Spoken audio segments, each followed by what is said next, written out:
あまりにも心配事とか思いをやると向こうの展開的に戻ったらどうっていう促しも当然あるもんで、人の思いっていうのはね千差万別でね、いろいろ変わるんで、こういう定義っていうのはあっても絶対ではない。イレギュラーやら人の思いは変わるもんで。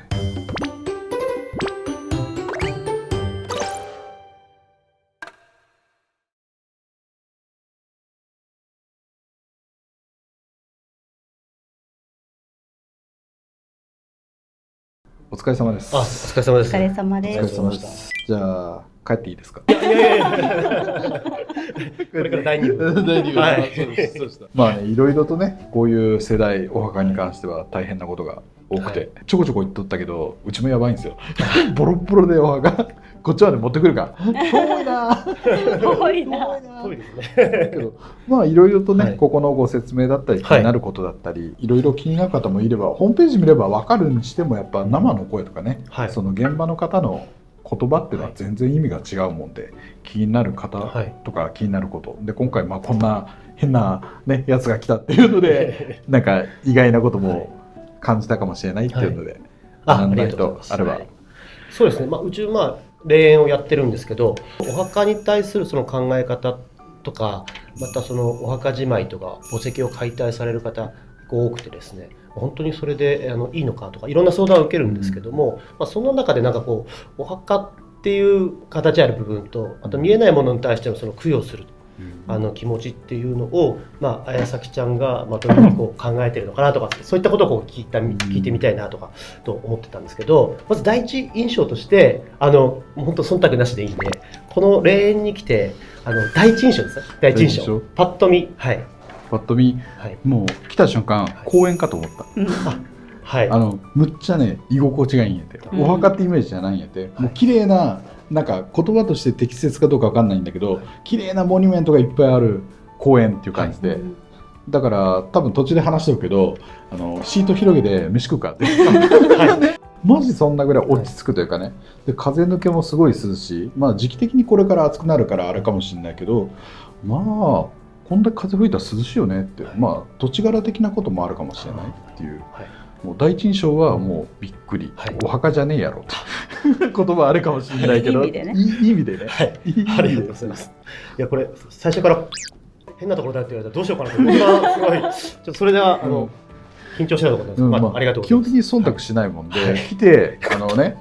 確かに気持ち的にはあった。行って変な風だったらどうしようとかね、それこそ言葉としてね悪いよ、廃れとったり、汚れとったりしたらどないしようと、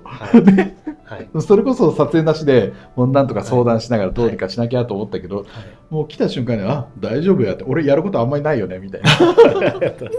そんなぐらいでね、スタッフの方もすごいいい方でね、明るくてね、明るいのを通り越してる方もいるけどありが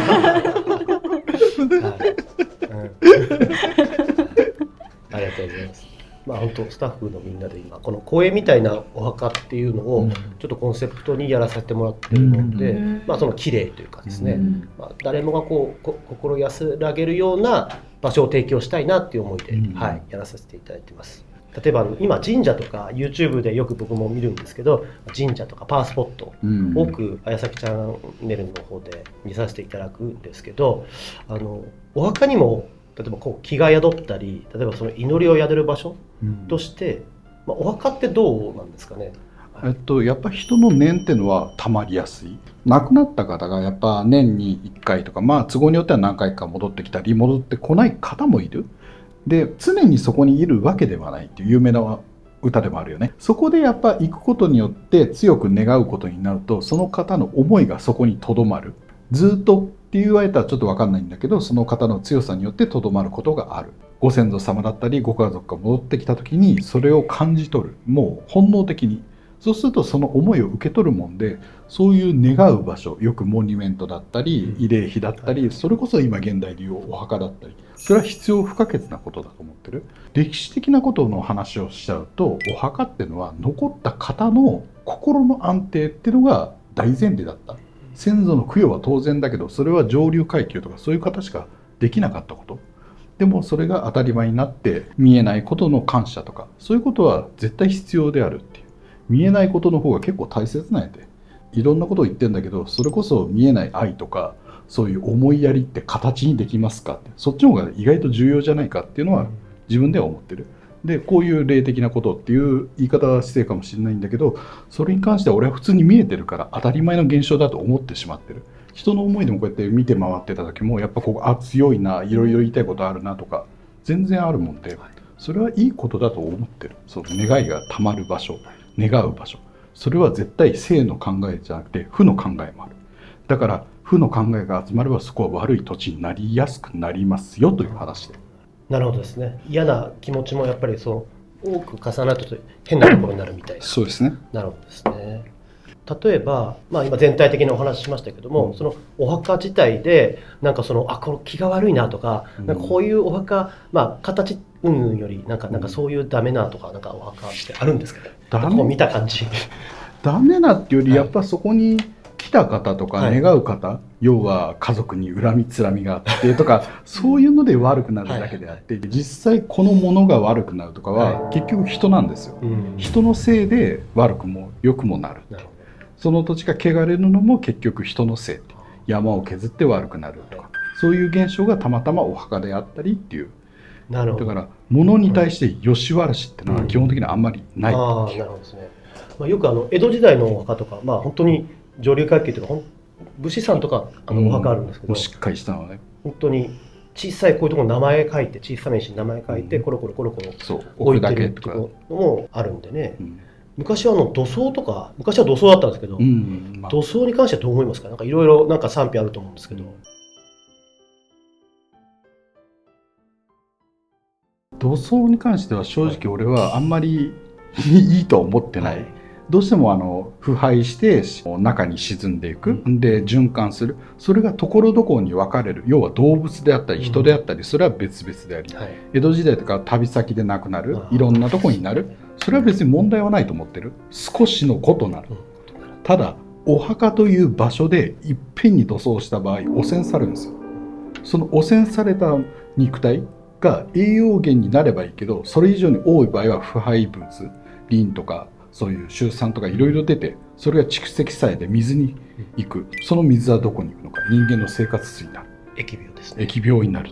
だから昔の病の原因不明の疫病だとか餓死だとか食物とか食べ物が育たないっていうのは、栄養がありすぎた場合とか栄養がなさすぎて土地が死んでいく、結局土葬が固まりすぎた、でそれで病気が蔓延した、餓死になっていく、そういう背景も正直あった。だからまとまった場所の土葬ははっきり言って俺はあんまりお勧めしたくないし、してほしくないかなっていう。そうですね。特に名産と言われたその土地土地の水だったり、水に頼ったやっぱ食べ物、飲み物、それこそ富士山の名水だったり、静岡で行けばお茶だったりわさびだったり、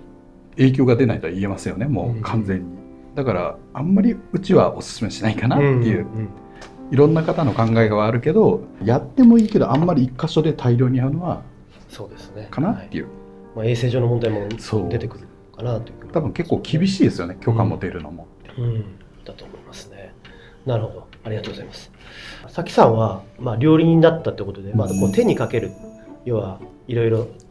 手料理とかあるじゃないですか。で、先ほどもこう術式やっていただいてやっぱ手を合わせる。我々もお墓ではこう手を合わせる。多分どこの国の人も多分、手は組んだり手を合わせたり、そういった行為をすると思うんですけど、これは昔からなんですか。なんかこの手を合わせることに何かがあるのか。普通にね、我々やってるから、この普通がなんかどうなのかなと。これは結構日本人独特の考え方っていうのが、日本人というより特にアジア圏の考え方が強いのかなって、感謝の気持ちっていうのがある。そのいただきますっていう語源、ほぼ日本しかないんですよ。いただきますの語源はその食物やら食べ物やら生きたものの命をいただきますっていう考え方の感謝だから、なんかそういう言葉の揉め事がつい最近あったよねって、お金を払えばなぜいただきますありがとうございますを言わなきゃいけないのかっていう問題はあった。でも根本的な考え方が違う。他者のもの、他者の命、他者の所有物をいただいた、だからいただきます。お金を払って OK は違うって思ってる。でうちはさっき言った料理人だから手を合わせる、最低限その命をいただいたから最高の状態で出したい。だから処分とか余分なものはなるべく出したくない、最大限の最低の手ほどきで最高のものを作りたいっていうのがうちの料理やってたモットーだもんで、高級食材を使いまくって美味しいとこだけ持って食べればいい、それはちょっと人としての娯楽に走ってるかなっていう、だからいただきますではないよねって思っちゃって、だから手を合わせるってことは感謝の気持ち、いただきますいただきますっていうのが本当の正しい言葉。俺他の国で見たことないけどなって、他の国でも料理がこうやって来たらもう勝手に食べ出すからね、待ってるっていう現象はおそらく日本ぐらいかなって、出てきた先から多分食べてっちゃうっていう、同時にいただきますをしたようなことはいろんな海外に行ったけどなかなか見たことがないかなっていう、意外といろいろ通じてる、食事だけじゃなくてやっぱ手を合わせるってことは相手の敬意を持つこと、命をいただくこと、敬意だとその物事の相手のことを理解して感謝して思うこと、相手をバカにしないとかね、そういう思いを持つことかなっていう。なるほど。手合わせでバカにしてる人聞いたことないですもんね。ないですよね。ないですね。手合わせだ。ピーだ。それはないですもんね。ピーだ。なるほどなるほど。基本的に我々は感謝する。そう感謝ですよね。言葉を聞いた、あ、なるほどなと思いました。ありがとうございます。最近うちの霊園は樹木葬とか永代供養っていう合祀最近ちょっと多いんですけどね、そういった中で墓じまいをされる人も多いし、いろんな相談が来る中でやっぱりYouTube の中でも樹木葬はちょっとみたいな感覚が言葉もありましたけども、その中でもなんかいろいろ解決策とかそういったものがあるのであれば、あります。その海洋の、散骨に関してそれがダメとは言わない、それを望んだ方は当然やってもいい、でも望んでもこんなんじゃなかったっていう事例は結構あった。そのお話も出させていただいた、でその樹木葬もダメとは俺は言ってない、基本的に本人が納得してやんだらいいんじゃないか。でもその海洋の散骨の時もそうだけど、樹木葬のその後のことを知らないじゃないですか、やったらいざどうなるのか、前例がないですよね。見た人がいないですよね。俺は実際いろんなとこを見て回ってうわーってのを見てるからお話をさせていただいた、その実例として大きな木があって、その周りにいろいろと皆様のお骨を入れて伝えてた。そしたらその木にもういっぱいの方の魂がぐっちゃぐちゃ肉団子みたいになって固まって、もううめいてる、固められてる、で逃れられない、で亡くなってるけどもうしてくれっていう願いもあった。だからそれを見てるから俺は樹木葬はノーかなっていう前提で、他の方は別ですよ。じゃあ今やってるここの樹木葬ノーなのかって言ったらそれは別に問題はない。要は俺が解決できるから。ちょっと傲慢ですよ俺は傲慢ですよこれは。その術式、霊的術式とか天界術式の別物で、これは精霊術式なんだけど、精霊、要は日本でいう八百万の神々、八百万の神々様にちょっとお願いみたいな感じでお手伝いを願う。でも神様とかそういう存在、あえて神様って言ってるけど、お願いそうそう聞いてくれるもんじゃないですよ。前編見てくださってる方は対価を払ってうちの能力を見せて力を渡してお願いした。そしたら OK って言われてOK って言うと軽い言い方なんですけど、大丈夫見守るからって言われて、でその循環も良くして悪いものも全部やるし、この木の取り込むような現象も全部変えてあげるからって言われて、その精霊とか神様とかの感覚って大体100年単位だからしばらく大丈夫って言われたから、300年400年500年100年単位で大丈夫かなっていう、その先は分かんないですよその子次第で、でもごっそりちゃんと栄養源渡したんで当分大丈夫。ありがとうございます。だからこちらに関しての樹木葬に関しては全然大丈夫ですよっていう前例で、さっき言った大きな肉団子みたいになってた状態はかなり木の樹齢が大きい。小さい木の樹齢だとそんなに力がないもんで、クモの巣に引っかかったぐらいだからそんなに問題はないかなっていう。ただ50年100年経った木のところの樹木葬にはどうかなっていうだけで、それも行動範囲がやっぱ樹木だもんで距離がある、要は届く範囲、樹木が捕まえようとする範囲が決められとるもんで、樹木葬しましたって言ってもちょっと離れてればそれ樹木葬にならないんですよ。だから見守ってくれる樹木葬っていうのもだったら、はっきり言ったら術的なことを言ったら問題は全くありませんっていうだけの話、こちらに関しては逆に樹木葬をするとより良くなるかもしれない。もう全体に結界かけて、まず不浄なものが入ってこない状態にした。不浄なものが入ってきたらもう燃え尽きたり逃げたりする。さらに精霊呪法をかけてここもきれいにしました。ましてや精霊に常に供給できる力、そこにちょうど水のね循環するものがあったもんで、それをちょっと清めて力を放り込んだもんで、常に精霊がいる状態になったもんで、もう本当にいい状態になったんで、ありがとうございます結構疲れましたこれはありがとうございます。海洋散骨も僕ら海の町に住んでるんですけど、やっぱ釣り人とかやっぱ嫌がるんですよね、やっぱり灰になったお骨が周りに巻かれて、釣り人はそれを食べた魚を釣るんじゃないのかっていうので、なんかこう嫌がってる人がいるとかよく言われてる、否定はしませんけどね、はい、僕らもいろいろこう樹木葬じゃないお墓がないですかとか、いろんなこう問い合わせはあるので、その中でその一つの選択肢としていろいろ皆さんこう選んでくださいよというような形をとっているので、はい、最終的に言ったらもう本人の納得するかしないかなんですよね。その後のリスクもちゃんとできれば俺みたいな経験した方の言葉を聞いて、それで最終判断するのがいい、ここまで行ってでも樹木葬がいいとかね、海洋散骨がいいっていうなら、それはもう本人のことだからいいんじゃないのかって。そうですね。何か視聴者の皆さん、視聴者の後ろで外野の方々質問あれば全然何でもしょう。そうです。僕もこういう、石材店もやってるんですけども、30年ぐらいやってるんですけど、最近こう U パックでお骨を、こちらの霊園とか、こう解体したお墓を墓じまいしたところから、U パックで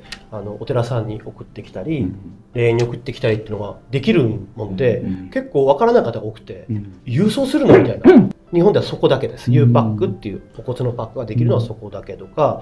そういうのも多くなってきてますし、やっぱりそのお一人でこう亡くなられて誰もこう身寄りがいない方がこれからどこにこうお墓、亡くなった後にお墓に入るっていうのもなんかこう法整備もまだあんまりされてなくて、どこまでこうねやったらいいのか、そうやっていいのかっていうね、そういうのもなんか今後考えていかなきゃいけないのかなっていう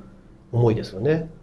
実際うちの方のご相談いただいた方もやっぱお墓に関してとかご先祖様に対してとか今のあるお墓をどうしたらいいのかかなりお話いただいて、やっぱ俺言うことは変わらないんですよね。代表的な意見ですよ。やっぱ残った方の心の整理、あとは先祖様のご供養っていうのが大前提っていう形になってるんですけど、じゃあ壊すのが怖い、要は後継ぎがいない、どうしたらいいんだ。でも壊さないとね、無縁仏になっていつどうなるかわからないから壊していいのか、じゃあ永代供養にしていいのかっていう、それはもう残った人が納得して決めることしかないし、もうなくして永代供養もしずにはい潰しました終わりましたって言ったら絶対心残りになる。残す残さないは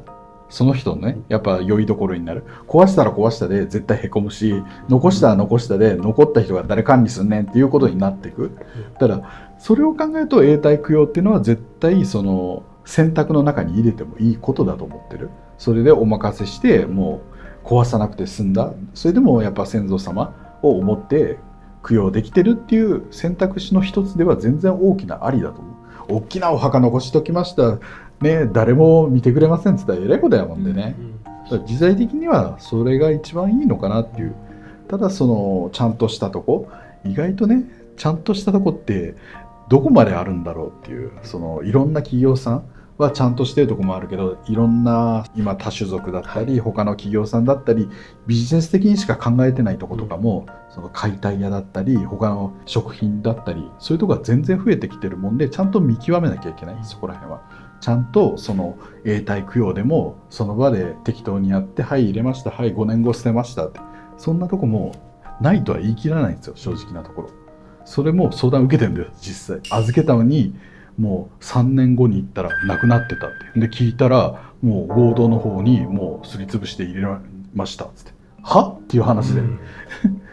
だからちゃんと選ぶとこも選ばなきゃいけないよっていう。下調べでもう投げ合いでもう任せるわっていうのも良くないから、ちゃんと考えて潰すなりその自分でちゃんと管理するなり永代供養でそういうところにお願いするのも即断即決をしないこと、これが一番大事なことかなっていう。いや本当そう思いますね。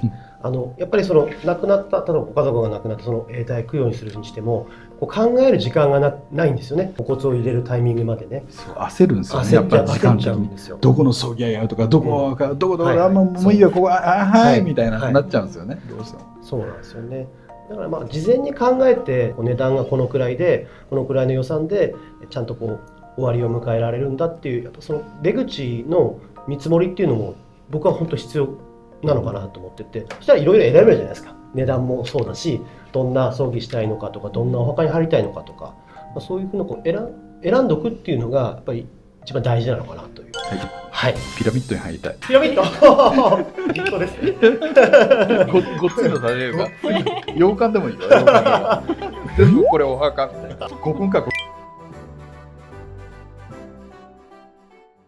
いろんなねもうこう考えたりするのもまあそう自分のね趣味思考でもうこの形じゃなきゃいけないっていう、もうその時代ではないんだよね。昔はもうきっちりこの形この名前、これじゃなきゃいけないっていう、それではないんか。ざっと見させてもらったけどもすごい多種多様でええなと思ったのも結構ね、すごい個性があってね。まだ死ぬ気ないですよ俺。まだまだ先ですよ俺。なんでこう視聴者の方も多分宮城県に来てくださったらなかなか来れないと思うんですけど、多分そういう風な目線でなんかいろんな自分の身の回りのお墓を考えたりお墓じまいをされる方はよく考えて、相談した中で決めた方がいいんじゃないのかなと思いますね。はい、もう大前提は信頼あるとこ、そうですよね。もう、それが何より、ここですよ。いやいやありがとうございます。はい、俺会った人しか信用しないんですよ。会った人でも信用しない人は信用しない。だから会ってない方はまず俺基本的に信用しないんですよ。会って本質を見抜いてその人が本当に正しいとかね、あんまり嘘つかないとかね、生き様でちゃんと見て判断する。ありがとうございます。いろいろホームページ見てぜひ来ていただいて判断していただきます。もうしっかりちゃんとホームページもありますし、こっち来てくださいばパンフレットも相談もみんなありますんで、そうですね、いろいろこう見ていただければ、わからないときはまた問い合わせいただければ、メールでもお電話でもいいので、よろしくお願いします。あとは他に質問とか大丈夫ですか？なさそうね、大丈夫ですか？はい、質問はいどうぞ。そっちからか。はい。お盆に戻ってきて結界が張られてるから安全ってこと？安全だし、ついでにリフレッシュ、まあ一回温泉入って実家に戻るみたいな感覚的にはね、そんな感じになるかなっていう。結界に関しての作用を言えばね、その亡くなった方から見た作用を言えば、ここのお墓っていうことに限らず実家とかもあるんですけど、お墓にやっぱこう霊とかいるんですかね？ありますよ。僕らちょっとあんま見えないんですけど、いますよ。普通に回ってた時いらっしゃいましたよ。お子さんがなんかうちらの後パタパタついてきたし、そのおじいさんの方がなんかうちらをこうやってじーっと見とったっていうのはあったし、だからざっとさらっと見ただけでも5、6体の方は見えてた。でも別に未成仏とかそういう感じじゃなくて、普通になんか結界かけた状態で弾かれてないもんで、全然普通の方っていう問題はないと思ってるんで、お盆とかそういう時期になるともうワンサカいますよ。もうやっぱ戻ってくる方もいます。まあざっと平均的に言うと3回から4回ぐらいしかあんまり戻ってこないんですよ、平均値的に。でも毎年しっかり帰ってくる方もいれば、もう何十年行ったり来たりする方もいる、もう個性ですよね。どうしてもイメージ的にはやっぱ海外旅行みたいな、亡くなった世行きました、こっち戻ってくる、初めての海外旅行、初めての現世に戻ってくる、ウキウキワクワク、2回目行ったらあれやれなかったこれやれなかったやってみようぜって、で3回目やってみて、こんなもんかって、4回目海外旅行行く、ちょっと疲れるからいいかと思ってくるようなそんな感覚に近いのかなっていう。でもやっぱそれは人それぞれだから、平均枠までも3、4回ぐらい戻ってきたりするかなっていう感じなんで。なるほどですね。納得しました。はい、まだお墓にこうやって祈ったりとか、その思いを伝えるじゃん、そこで、心の中でとか、言葉に出してとか、それって世にいる方とかに届いたりする？直接は届かない。直接は届かない。じゃあそのお墓に念としてこもって溜まって戻ってきた時に受け取るっていう感じで、ちゃんと思いを込めて思いを込めてそこで喋る。まあお墓じゃなくても家の仏壇でも同じ現象になる。それは一番段階的には自分の骨に来るもんで、やっぱお墓に行きますって、それからお家に行くんだけど、まあ仏壇に行く方もいるけど、まずお墓っていうのが定番かなって。でまあ出会って思いが伝わんない、戻ってこないな、思い伝わんないっていうなら、まあ亡くなった後にまた会う機会があるもんで、その時にしっかりとねっていう。なるほど。あとはあまりにも心配事とか思いをやると、向こうの展開的にちょっと戻ったらどうっていう促しも当然あるもんで、人の思いっていうのはね、千差万別でね、いろいろ変わるんで、こういう定義っていうのはあっても絶対ではない。イレギュラーやら人の思いは変わるもんで、下世話な話するとあの世行って不倫する人もいるからね。いやマジでマジで見てるから。いろいろあるんですね。でもお盆なんかよくなんだろう、提灯のお化け出たとかってよく言われるんですけど、お盆って迎え火するじゃないですか。本当はお墓で迎え火して、ろうそくはかけるとかろうそくかけて、そこに提灯の火つけて、亡くなった人と一緒に家に帰る、いうのが風習で。はい。亡くなる時にもうそういう風習ができたら、もうそれが当たり前だと思うからそれでついてくる。でも大元にその土地にそういう風習がなかったらやってもあまり意味がないよねって。迎え火っていう風習がその土地になければ、急にやってはダメだってこと。急にやっても何の意味もないかなっていう何これみたいな。何これみたいな。そうだから人間のその文化のスパン的に変わっていくのが150年から200年で一般常識っていうのが変わっていく。だから200年前の常識が今は全く通じないっていう。お盆にナスとキュウリのあれやってるとこ全国かって言われたら一部ですよね。そうですね。今やだから廃れるところもあればそういうところもある。やんなきゃいけないっていうところもあれば、何それっていう多分世代もいるかもしれないっていう。まあ言われたことがあってねっていう、何すんのそれって言われたことがあって。本当そうですよ。だからお墓参りも親がしないと子供しなくなるっていう。しなくなる。はい。で廃れていく、忘れられていくっていう。それがどんどん増えていくと、今度だんだんそこの空気が悪くなる、土地が悪くなる。そうするとお墓が死んでいく、土地が死んでいく、人が減っていく、過疎化していく、風化していくっていう感じになっていくので、人がいての集まり、村、町だから。お墓も一緒で、親の背中を見て行動するもんで、親がやらないことは子供は基本的にやらない。なんかこう最後になんかメッセージとかなんかそんなのメッセージなんだろうかね。エチなんか言うなんだろう、俺もう直感的に思ったことしか言わないからね。まあお墓という、最後の晴れ舞台というかね、どっかでも言ったけど、やっぱ生まれてから死ぬまでは祭りごとの続き、生まれた時の祭り、祝い事、元服、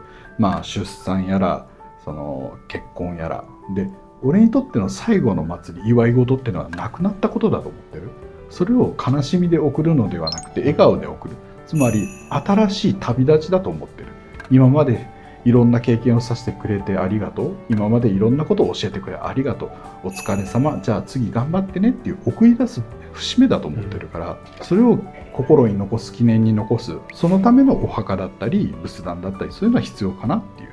でもあくまでもやっぱその方の心の良いどころになっていくのかなっていう。ありがとうございます。まさにその通り。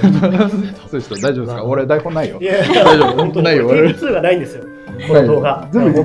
一発ですよ。一発ですから。これ本当に一発なんですよ。いやびっくりです。その時はありがとうございます。変なこと言ってないですか？いや大丈夫です。大丈夫ですか？お二人の本当ありのままの姿で本当一昨日からいろいろとさせていただいてまして、本当にありがとうございます。ありがとうございます。こちらこそ本当に。こっちまで来た甲斐ありましたんで、一応宮城県塩竈市でございます。塩竈市。塩竈市なんで。はい。1000円岡上蓮でした。はい。ありがとうございます。ありがとうございます。お疲れ様です。お疲れ様です。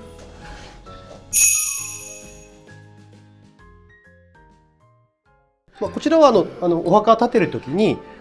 石の色合いとかそういったのを説明するときに使う見本のサンプルの石ですね。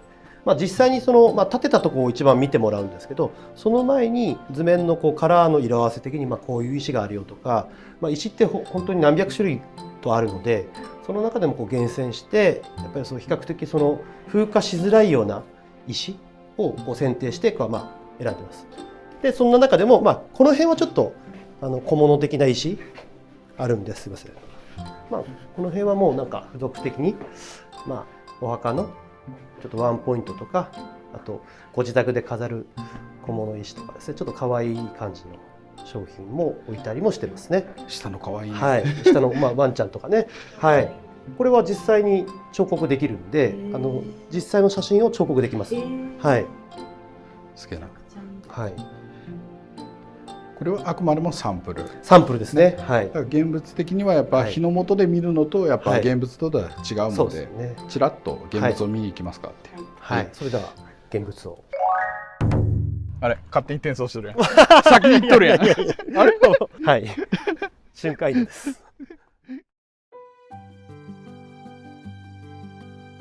カメラあるんで、一般の方は入れないです。要はここをお求めした方でないと入れないので、はい。そういうふうなそのセキュリティ関係はしっかりしてる。しっかりさせていただいてますんで、はい。下の方とかね、お墓の方もね、ちゃんとバッチリ全部録画されてるんで、はい。いたずらしようなんて1億年早いからね。そうですね。はい。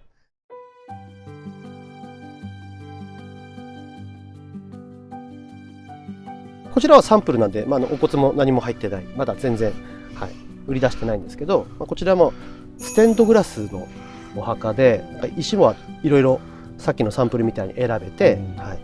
この中のステンドガラス、強化ガラスなんで、パンチしても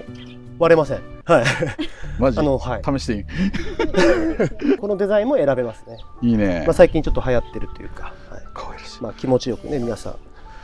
選んでいただけます、ね。これは完全にオーダーメイドで、オリジナルで作れるっていう。そうです。これもオーダーメイドでいろいろ選べます。はい。光の差し具合がすごく綺麗ですね。いいですね。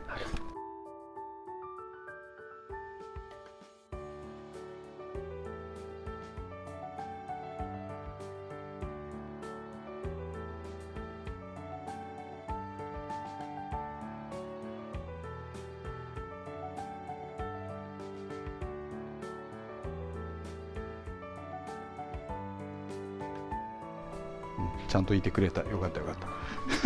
た。いや、精霊が帰ってないなと思って、ちゃんとおるなと思って。よかった。